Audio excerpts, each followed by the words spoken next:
এখানে সম্ভবত ইলেকট্রিকের শর্ট সার্কিট থেকে হয়তো আগুনটা লাগবে। এখানে মোটামুটি 5টা দোকান সম্পূর্ণভাবে একদম পুড়ে গেছে। কি প্রচুর দোকান ক্ষতি হয়েছে।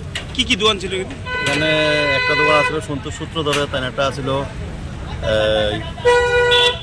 চার দোকান, কোল্ড ড্রিঙ্কস, ঠান্ডা টান্ডা ব্যস্ত। আরেকজন আসলে প্রদীপের দোকান, একটা ওই আমরা যে রিক্সা চালাই, যে রিক্সা ব্যাটারি রিক্সার দোকানটি, রিক্সা আসলো 2-3টা, সাইকেল আসলো, ব্যাটারি আসলো অনেকগুলি। আর একটা আসলে ফটোশ্যুটের দোকান, লিটনের দোকান। প্লাস তারপর আরও 2টা দোকান আসলো বিজনদার, ওইটাও চার দোকান, প্লাস সেখানে গোস থাকতো। আর একটা ব্রয়লার ফিশের দোকান আছে, সেটা আপনার। এইটা কটা নাগাদ আগুনটা লাগিয়েছে?